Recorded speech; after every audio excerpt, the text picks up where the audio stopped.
Vélo conseil, le vélo dans le conseil du vélo, le vélo dans le conseil du vélo du conseil. Voilà, aujourd'hui on va parler du groupe Shimano Tournée, donc j'essaie pas de vous le vendre, c'est pas ça, je vais pas réussir à vous convaincre que c'est mieux que du Deore XT ou même que du Deore. C'est pas ça le but. Le but c'est que voilà, c'est dans une situation particulière de genre vous voulez remonter un vélo taf ou un vélo de rando et vous posez la question est-ce que je vais prendre, il vous manque un dérailleur, il vous manque des freins, il vous manque ceci pour compléter votre vélo. Voilà, est-ce que ça vaut le coup de prendre ce groupe ou est-ce que je dois me mettre sur le Acera qui est de meilleure qualité ou de suite. Et moi je viens juste vous faire un retour sur mon expérience vis-à-vis de tournée parce que j'étais aussi sceptique que vous. Et bah oui, mais pas tant que ça. Alors on va commencer déjà par Shimano. Shimano c'est quoi Shimano déjà c'est lui qui a inventé le dérailleur avant. Donc il y a assez longtemps, hein, je ne sais plus dans quelle année, mais c'est très vieux. Après, ils font des moulinets depuis longtemps. Voilà. Et Shimano, en fait, ils ont un système à eux, c'est-à-dire qu'ils développent un groupe luxe, donc c'est le XTR. Et après, tous ceux qui étaient à la place du XTR vont redescendre dans le XT. On va le retrouver la même chose avec une finition un peu moindre. Et après, ça va redescendre, tout va être décalé vers le bas.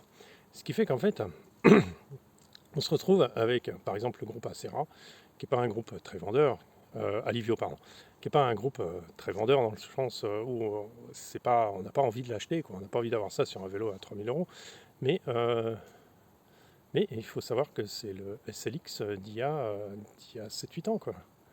Donc il a la même fiabilité, la même qualité, et il marche très très bien. C'est un fabuleux truc, pas trop lourd. Voilà, c'est juste pour vous mettre dans l'idée. Alors du coup, d'où pourquoi je parle du groupe Tournée. Donc Tournée, j'ai trois éléments. J'ai un frein à disque, une manette de commande de frein arrière, de derrière arrière. Donc celle-là, elle est importante parce que du moins, il y a des changements, on change souvent les vitesses, donc c'est important c'est une pièce importante. Et j'ai aussi le pédalier.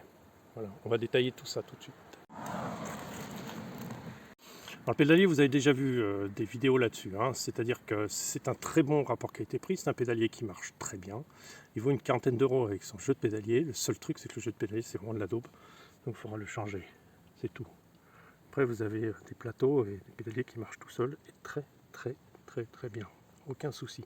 Il est un peu lourd, seul ennui, mais il fonctionne très, très bien. Après, qu'est-ce que j'ai de groupe tourné encore? On va les voir. On a le frein à disque. Le frein à disque, c'est les patins Shimano, donc en gros ils tiennent 3 mois. Le disque, c'est un. Ça, j'ai déjà fait une vidéo sur ce disque de chez Decathlon qui est pas terrible. Donc, qu'est-ce qu'on peut dire de ce frein à disque? Ça fait plus d'1 an que j'utilise à l'arrière, donc là on freine le plus. Vous voyez comment il est usé, il a un rattrapage de jeu qui marche très bien, c'est très fiable. Il a une fiabilité à long terme, il marche très très bien. Le seul truc, il a un feeling qui n'est pas très agréable puisqu'il est l'équivalent d'un frein à câble. Il a la puissance d'un frein à câble et il n'a rien de plus. En fait, c'est rien de plus. C'est juste parce que maintenant on trouve plus difficilement des cadres avec des freins à câble à l'arrière. Après, on a. Alors, c'est pas le tourné, excusez-moi, c'est encore plus bas. C'est le Actus, ici. Actus. Alors, ça fait le job, ça fait plus d'1 an que je l'ai, ça fait le job. Ça supportera pas des conditions extrêmes, ça supporte les vibrations, l'eau ça va, mais l'eau, hein, pas la boue. Et ça fait le travail, plus d'1 an, donc c'est pas mal. En gros, en général, qu'est-ce que je vais dire? Je vais dire que les groupes bas de gamme de chez Shimano, ils sont quand même plutôt bien ciblés, ils sont très fiables dans le temps, et ils marchent très longtemps. Plus vous irez pas dans la gamme, moins l'utilisation sera intéressante, moins sera agréable. Ils seront un peu lourds, mais c'est tout ce que vous perdrez, pas plus. Fiabilité marche, tout marche. Alors bilan, Shimano a des groupes fiables qui durent longtemps, et quel que soit le niveau de finition, vous aurez un bon produit. Plus vous augmenterez la gamme, plus le confort sera facile, plus vous aurez de puissance, plus vous aurez de facile à doser. Le dérailleur, la manette de dérailleur n'est pas très précise, elle se décale un peu dans le temps, c'est normal, l'usure. C'est une qualité moindre, c'est normal, mais elle dure.